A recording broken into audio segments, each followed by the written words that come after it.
lesson, we will be exploring what it really means to put on the new nature and why it is important aspect of our salvation.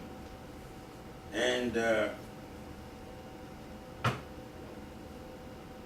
way it is, this is more of a doctrinal statement on the need for change by clothing ourselves in Christ and His nature than on how the transformation comes about. We must keep in mind that the goal or the ultimate destiny for a Christian that has become a believer is to come into the fullness of Christ. Amen. The fullness of Christ, being changed or transformed into His image. We don't come to church to learn, hear the word of God, only to say, okay, church is over, now I can go back to myself, my daily life, in the way I staged it, I planned it. It shouldn't be so whatsoever for us. Amen. So in 2 Corinthians chapter 3, verse 18, it says, but we all with unveiled face, beholding as in a mirror the glory of the Lord, are being transformed into the same image from glory to glory, just as by the Spirit of the Lord. I didn't hear you. Amen. In the previous lesson, we looked at those traits and patterns of our old way of life that Christ commands us to put off. Amen. See, some people will tell you it's too hard to put off the old ways. Then you are telling yourself it's too hard to go to the paradise of God. Rather, you want to remain and go to hell. That's what you're telling yourself. You are saying it's too hard to believe and trust God or go God's way, but it's easy to go the Satan way. That's what you're saying to yourself. And you know if you choose that way, you're going. It's not anybody's made. You made that for yourself. You chose. It was your choice to be that. That I can't. There is no way I could put up my ways of conduction, my ways of my old habits. They have to remain. Otherwise, people will look down on me. Let them look down on you. They are the one who will suffer the repercussion and consequences you don't want to suffer. Than you say, when I'm out there, I will be like them. When I'm in here, I will be like an angel of God.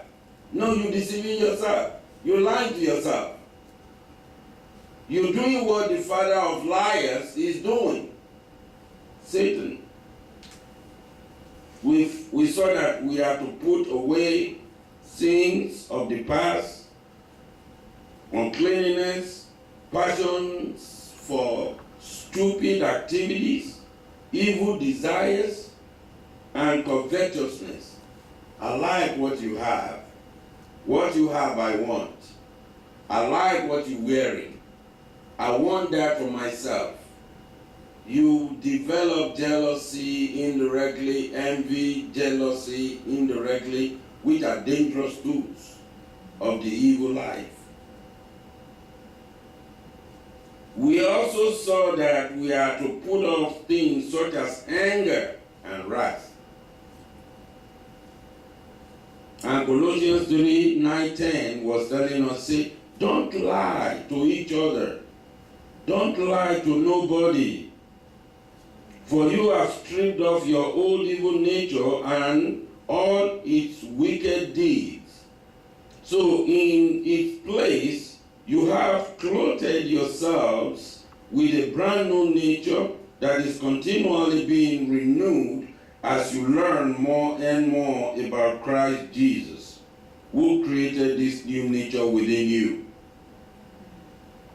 We must realize that the activity or active response to God's will involves constant change. In Ephesians 4:23-24, he said, and be renewed in the spirit of your mind, and that you put on the new man, which was created according to God in true righteousness and holiness. 2 Peter 1:4 says, which have been given to us exceedingly great and precious promises, that through this you may be partakers of divine nature, having escaped the corrupt that is in the world through lust. See, these precious promises have a purifying effect on the believer's life. 1 John chapter 3:3 says so, because conversion involves a definite break with the corruption caused by evil desire. When you come to know God through Christ, not only do you as a believer escape the corruption of sin, but also Christ renews and restores the divine image in you. If we are not ready to do any of that, we are wasting our time. We don't need to be here this morning. We need to be resting like people who choose to use the Sabbath as a resting day. They are Saturdays or Sundays, depending on which one or both. But we know what we gain by being in the gathering of the children of God. Amen. And the Bible advised us in the book of Hebrews. He said we should not forsake the gathering and assembly of one another. Amen. Why would we be paying over $2,000 for this place if we don't know why or what we are doing?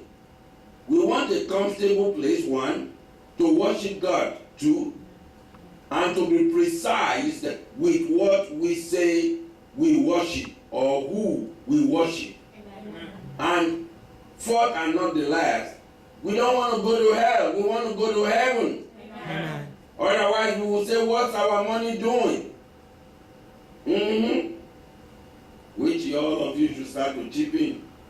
Because, it's getting tough and rough. And you have to chip in. And if you're not chipping in, I don't know what you're thinking in your head. Because you have to chip in and chip in good too. 2,000 plus per month is a lot of money. And versus the comfort is nothing. Yeah, God will provide us the money. If we believe, right? Amen. But we must help one another and not lie to one another. Amen. Isn't that what the Bible is telling us here? He said, because the provision of the divine nature through repentance from sin. I was talking to somebody over the phone, and yes, he calls me almost every time, this particular person, because others don't give me trouble like that. And because he left so many messages that were very awkward. It's not the message you want to hear, just because you didn't pick up somebody's phone. And that's not a woman, you are a man. You are a minister. So, I said to myself, what in the world is going on here? To start with. Number two is that I start to feel that it's not necessary because I don't deserve all of this. I called the wife. No, excuse me. The wife called me. The wife called me. I talked to the wife, or I talked with the wife, I should say. I talked with the wife when she called me, and I said, everything I said, yeah, is true. To his ears. I said, you want to hear what your husband says? 18 to 22 nasty messages, all in the name of you didn't pick up my phone. Even if I owe you, I won't pick your phone at the wrong time. Just to satisfy you, I will not pick your phone. I've told the whole bank that, not to talk of individuals, I will not pick your phone. Just to satisfy you and dissatisfy myself. No, I'm not going to put myself down because of your own desire. And what next? Black sheep. He said also, listen to this. My husband said, you ask him to repent to you. I said, okay, if they both don't understand it, I use the word yes. He said, what's that supposed to mean, Bishop? I said, your husband needs to repent in the way he talks to people like me, so he won't offend God. He looks at me as a friend he has known for years, one. Two, that friend is not picking your phone, now became somebody and you leave him a nasty message. What's going on in your mind? You've already left me 18 nasty messages. If you don't know how to reconstruct that 18 nasty messages and put it in a better format, I'm not talking to you. That's the repentance. What you don't want to hear, you are giving me 18 different styles and times.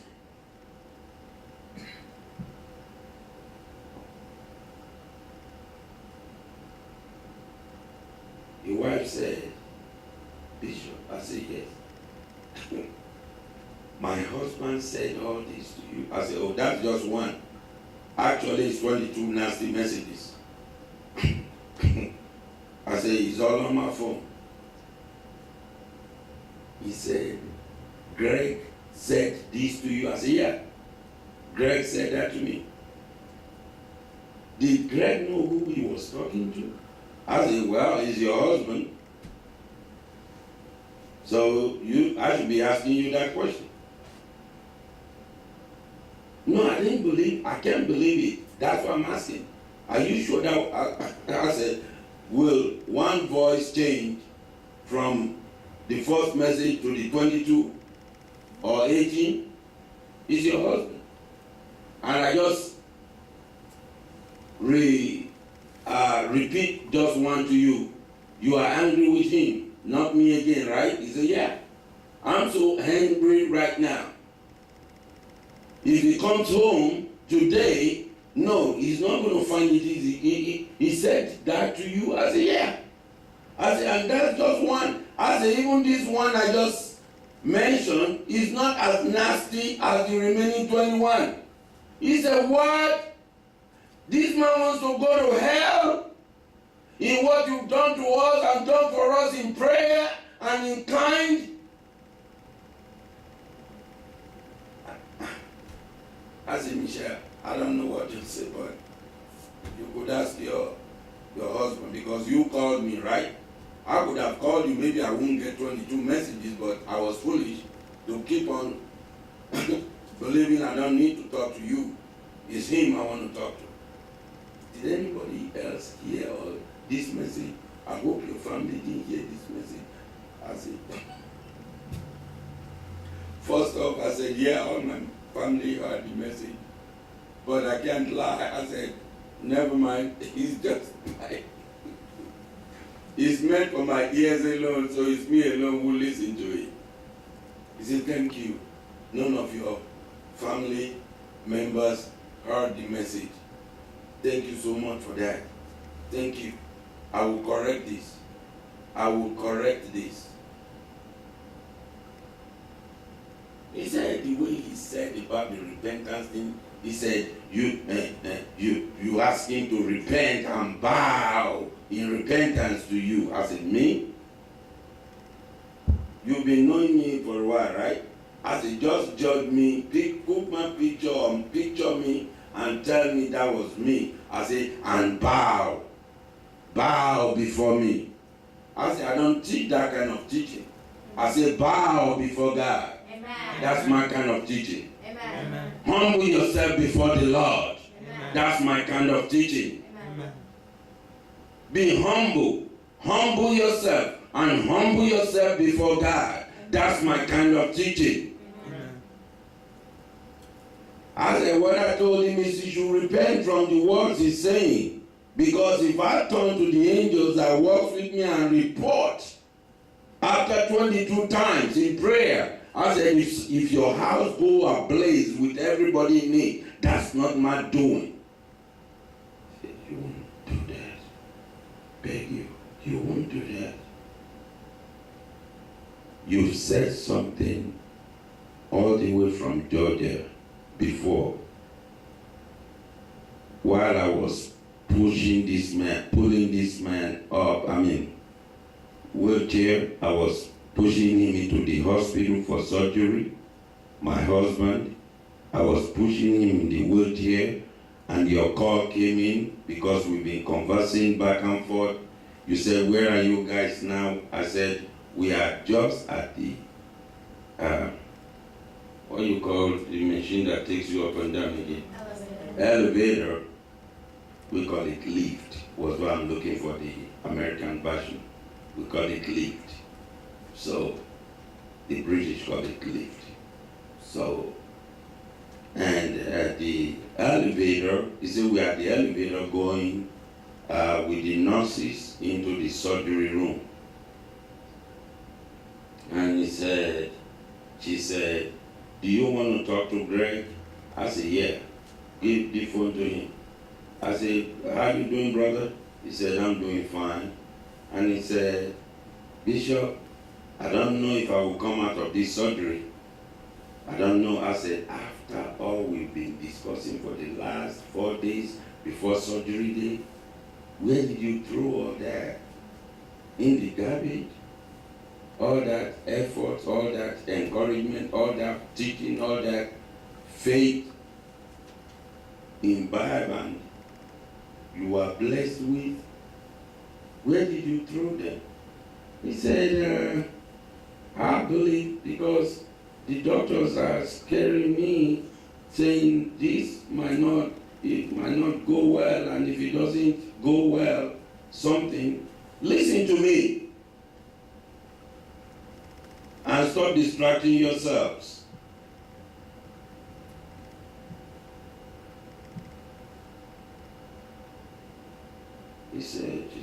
He now said, but Bishop, do you think I will come out of this surgery? I said, yes. He said, you've never done the job of a pastor, a real pastor like me before, okay? Because this is not where a pastor or pastorship starts with me, not here. This is another annex of church for me. And said, are you really sure I'm going to be out? Then I said, Greg, put the phone on speakerphone so your wife will hear me. So he did.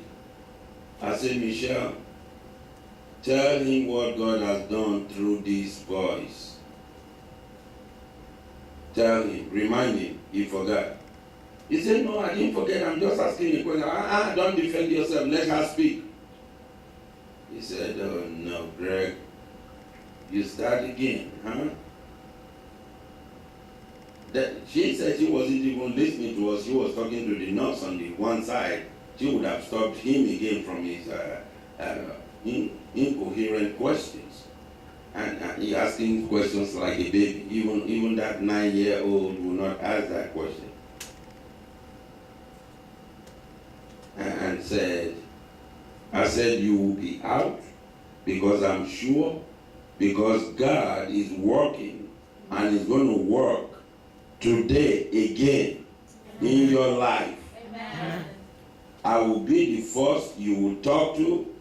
I always tell them that. I told Teresa that from Florida, and she come out of the disease or whatever they took out of her stomach. She's still alive right now. Amen. With her 4 grown-up kids. Amen. From Florida.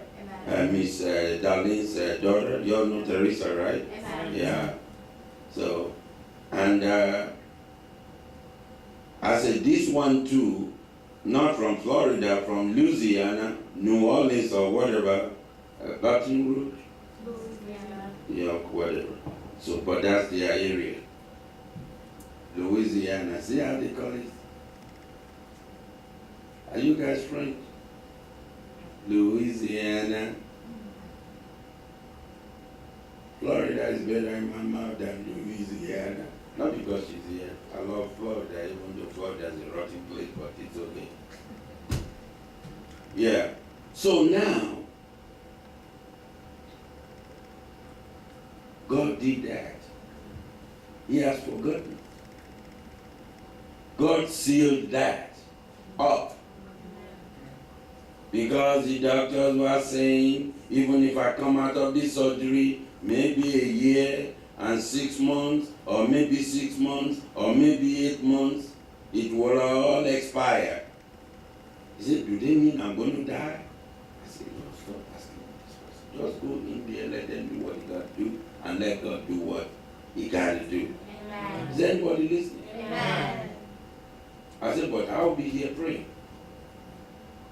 And if I boldly told him this, if anybody knows, or in this world, not heaven, in this world, whether you will survive this surgery, whether you will come out of it, or you will be dead, I said, you will hear it first from this voice, from me, that, I'm sorry, Greg, after this surgery, you won't wake up. Said, I know. I'm just trying to confirm. And I said, stop confirming, start believing. Amen. Believing who? God. That's all. So I said, the provision and nature of your repentance is to me. And he's telling the wife that I said, I'm placing myself in the front, in the position of Jesus, and I'm calling myself, I'm telling him to repent to me. I said, no, repent from your thoughts about me. So you won't have a repercussion from that. I said, I'm not joking. If I could pray for your life, entire life from when I knew you to now, and you survived everything and everything and everything, and you are still there. From when you were 50, 55, you are now 61, 62.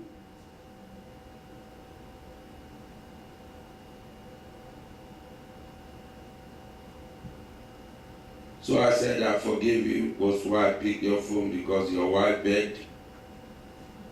Said, I really thank God that you are back into my life again.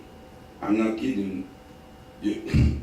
I wish a woman could say that to me. I would be enjoying myself for the rest of the year. But he's a man. No, please hold your tongue back.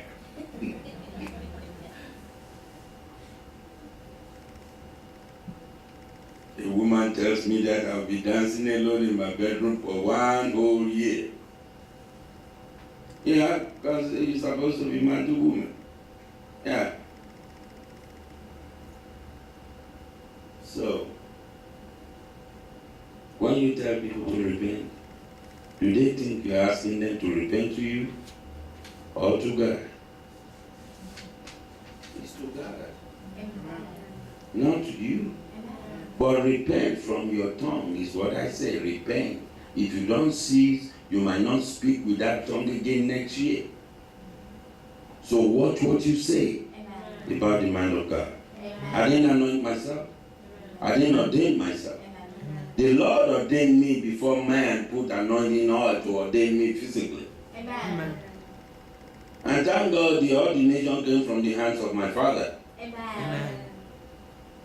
Because that is special to me. Amen. The ordination comes from the hands of my Father. And I loved it and enjoyed it for the rest of my life. Amen. And I'm still enjoying it as I speak. Don't be jealous. So, God has positionally given believers this: all things that pertain to life and godliness. It is the believer's responsibility now to take what God has given and use it for the glory of God. He gave you health, good life, Nobody that set eyes on me, I'm not bragging. It's been so for several years in my bigger church or churches. Yes. Who set eye on me and I ordain, anoint them as much as they are plenty. I wasn't tired. I was able to have a whole big jar to anoint everybody that none of you will be carried to hospital in ambulance. Amen. It's still going on because the Lord asked me to ask for something. I didn't say, God, give me money, plenty of it. I didn't ask that. I didn't say, God, give me plenty of cars, plenty of houses. I didn't pray for that. I pray, I say, everyone you have put under me, just like you did your son Jesus. I say, spare their lives, no matter how the turmoil of sickness, illness might want to torture them. Don't let their soul go into that. Amen. Because if their soul move into that, that's death. And that was the compromise God had with Satan in the book of Job. He said, why are you trying to test Job? I don't get it. He said, you see, you gave him everything good family, you gave him houses, you gave him businesses, you did this, you did that, you enriched him so greatly, was why he's worshiping you. He said, but when I go and test him and do what I do, torture him, so you will see that he's going to back up from you. God said, okay, Satan, do what you do, but the soul of Job I do not place in your hand. Don't touch his soul, don't take his soul. He said, but if we don't have a deal here, I'm going to torture you. It's okay, we have a deal. I will torture Job till his soul will give up then. He did. But Job did not give up. Amen. I've never seen that kind of faith in my life. This man was tortured with everything you can think of. And I was asking my dear friend from Louisiana, I said, have you gone through the spaces Job went through? Have you? He said, Job. I said, yeah. I said, because 10,000 miles away, 10,000%, you are not even close in 10,000 times to what Job went through. When we have a little pinch of strike, that's so hurting. I need to see the doctor. Hello? What about people in Africa, in China, in Australia? The people in what have you? Amazon. You know Amazon forest? You don't want to be there. And these people don't have doctors. They don't have insurance to visit any hospital. They didn't die. They are healthy. They even live longer than you. You say, yeah, they are used to mosquitoes. I'm not. Oh, please. Even if we take the whole mosquito out of your area, out of your sight, you will still be you. So where is your faith?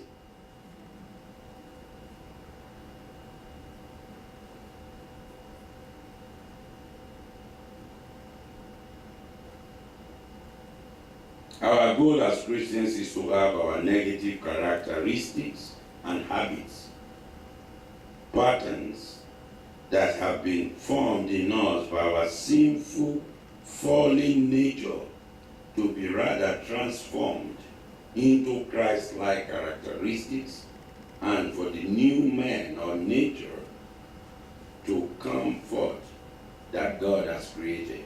Amen.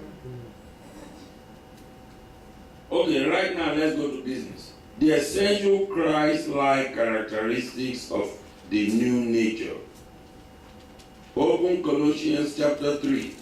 I want us to read from 12 to 15. Colossians chapter 3. verses 12 to 15. If anybody's home, read clean, clear, and loud. Put on therefore as the elect of God, holy and beloved, vows of mercies, kindness, humbleness of mind, meekness, long-suffering, forbearing one another, and forgiving one another. If any man have a quarrel against any, even as Christ forgave you, so also do ye. And above all these things, put on charity, which is the bond of perfectness. And let the peace of God rule in your hearts, to which also ye are called in one body, and be ye thankful. The above characteristics you just read from Colossians 3, chapter 12 through 15 are essential, not essential oil, but essential characteristics that must be in each and every one of us as believers if we are to grow into balanced, mature Christians with the power and the anointing of God flowing through us. Amen.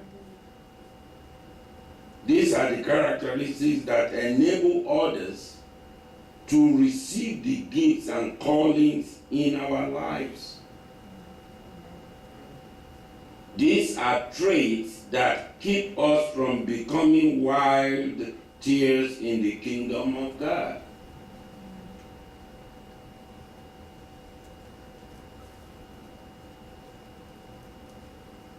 Just like I was saying about my friend from Louisiana, he said, you talked about the 22 bad messages I left. He said, number one, I was trying to get the attention. I said, that's not how to get people's attention. That's nasty. And you disrespected me. You disrespect me. You disrespect the angels that are walking with me. And when I send them out to you, those are the same angels you just insulted. He said, right now, Michelle is here to see what I'm doing, the wife. That this is a genuine repentance. I'm on my knees. He is 6'5" or 6'6", this man. He said, I'm right here on my knees as of yesterday morning. Because I said, I'm still not going to talk to you. So you can either kill yourself. That's when I use the strong word. I said, because you are annoying me from my toe to my brain in the nasty messages I don't deserve. That's not how to choose words. If you went to school rightfully, they will teach you mannerism. I said, that's not good. He said, okay, I don't want to argue with you, Bishop, ever again. Michelle said, yes. Tell Bishop what I'm doing. He said he's on his knees. I am begging you on my knees, and I want to cry right now for what I said to you. I didn't say it from my conscious mind. I said, it does not matter. You knew what you said. You knew what you said. You don't have to lie. Oh, it's my mind, the trouble I'm going through. I can't sleep for 5 straight days. And I know you have a power to. I said, I'm not Jesus. I told him right away. I said, you should have used that 2 knees and begged Jesus on your knees. Amen. He might answer you depending on your mindset. He might forgo you because what did the Bible say about his prophet? What did God say? Huh? I didn't hear you. Touch not my anointed, and do my prophets no harm. He did me harm. He said all manner of things against me. And he thought I'm not. You that said I could speak. I am not Jesus, and it worked for you over there for several years on anything you called me upon. Because when you want to call me, you always set your mind up. This is his words. I always make sure I set my mind up to receive everything you say.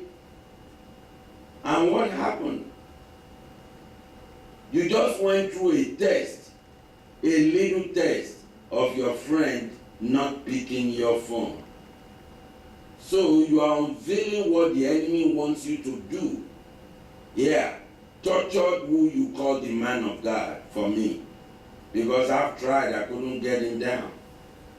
Try for me, help me here to get the man of God, who you call the man of God, down for me. Because that's what the wife keep on saying. Did he know you are a man of God for real, not just any pastor? I said, well, especially a pastor whose church is not filled to the brim. They think you are not the genuine, you are not the real deal. That's what they think, you are not the real deal. And I said, that's not how it works. Jesus has no church. He could have one if he wants. The entire world is his church. Amen. Of believers, amen. Of true Christians. Amen. And that's what I believe in. Amen. If we say we are so strong and fervent in the word of God, but we are not fervent in our characteristics, we have not put off the old nature. I brought this teaching to his ears. I said, I'm going to put all these teachings into your ears in 35 seconds of what I'm teaching. I said, the old man is still in you, Greg, and you are believed you are this close to heaven. You're not even close. Stop dragging yourself closer and closer to hell. I said, didn't you brag before that you have 27 pastors you communicate with? He said, yes, but I didn't say it against you. I just told you that, yeah, go, we hold prayer meetings.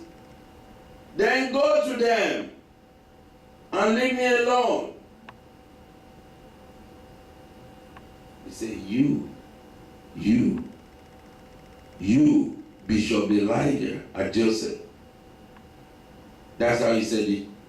All God is my witness. All this was yesterday. Almost about this time yesterday, 24 hours ago. And said, you are the only honest one that tells me the truth when I'm wrong and that encourages me more when I'm right. I said, why don't you stay with the best? Why do you let the enemy misconstrue your mind? What happened to, in just one message, just one, not 22. Hello, Bishop, it's me, Greg Handy, your friend. I need your help so badly, like yesterday. I said, what do you even call me? I'm not Jesus. I'm the servant of God. I'm the servant of Jesus. I'm not Jesus. Help yourself first.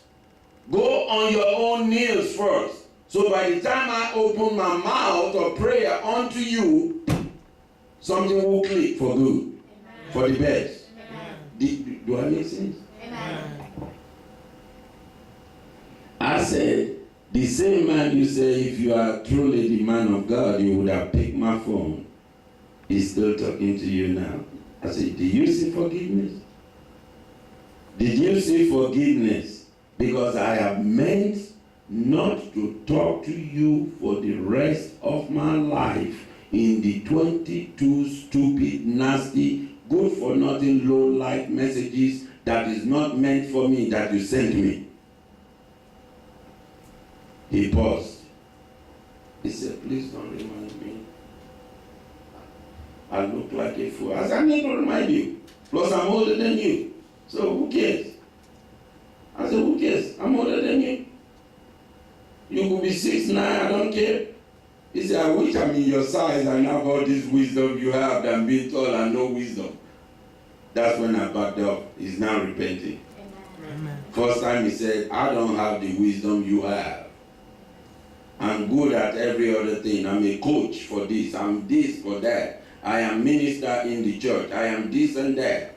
But I don't still have the wisdom God gave you. I like that. Because the wisdom is not even mine in the first place. It's of God. That's why I said I like it. It's praising my God through me. That's what I want. That's what I want to hear. Because I don't make wisdom, do I? No. I don't manufacture wisdom, do I? No. So, I thank God who gave me the wisdom He's cherishing in me. Amen. If you hear His voice when He woke me, when He called me again today, His voice was fresher than yesterday 20,000 times. That voice was fresh. I'm so glad He's back in my life. I'm not making it up. I'm not making it up. It's the truth. I didn't make it up. I don't need to. He said it even better than the way I said it. Because He added more peppers and salt and onions on top. And I said, thank you, but deceased. Don't do, I said, not just me, deceased. Don't do that to any man. I said, most of you Americans, you don't have spot for patience. Anger is quicker in your mind. Wrath is quicker in most Americans' mind. Not all Americans, most Americans, yeah. Is it me you talking to? What did you just say? Oh, forget it. I'm done. I'll use one curse word to end you up in the wall and stamp you and nail you there. That's not how to live life. That's not how to live life. You turn around and make your own Waterloo. Then you will say it's the church who prayed against you to have one leg, one eye, or one hand, one leg off. You should be thanking God the whole body didn't go. Because you never know when God wants to stop you from your evil ways you refuse to repent from. Amen. We have to repent. Amen. And stop lying. Amen. There is no grace in lying to me or to yourself. Amen. Or to anybody. Amen. Because there is a consequence for everything, whether good or bad. If you do good, the consequence of good will visit you and stay with you. Amen. So don't think it's about bad stuff alone we come here to talk about. If you do good and your good is consistent in your words, in your actions, in your deeds, in your mannerism, I tell you what, the result and repercussion and consequences of good will begin to knock your door in Jesus' name. Amen. You will begin to receive your blessings when you least expected in Jesus' name. Amen. Protection of God will not leave you alone when you least expected in Jesus' name. Amen. The doors that are closed against you by the enemies, you refuse to believe they are your enemies. Who are women, who are men, who are light-skinned, who are dark, who are in your family, they would be put to corner. You know what that is? They could be breathing, but they will never make it. Why? You shall make it to your promised land in Jesus' name. Amen. Anywhere you turn, you will find favor in the eyes of God. Whether to the east, amen. Whether to the west, amen. Whether to the north, amen. Whether to the south, amen. You will find favor in the eyes of God. Amen. In Jesus' name. Amen. And whoever is going to disturb that, they will meet with the fire of God, Amen. which will swallow them up. Amen. That's why it's going to swallow them. You will be looking for them, like the book of Isaiah said in Isaiah 42 or 41, and 41 from verse 16. You will be looking for them, you will never find them. Amen. Because you say, oh, if fire has to go, somebody is supposed to be burning. But the fire just did what? What do you call that sucking machine? No? Huh? Vacuum. Vacuum. Thank you. Vacuum will be better. At least we all know what vacuum is. Or just. Did you see? No. The fire of God sucked him up. The fire of God vacuumed them up. Amen. That's how it's going to vacuum your enemies. Amen. who are pretending to be your friends, who are pretending to be your life, who are pretending to be helping you while they're doing more havoc. God, today I say, who vacuum them up, swallow them up, and you shall live and prosper. Let us rise. Father, we thank you.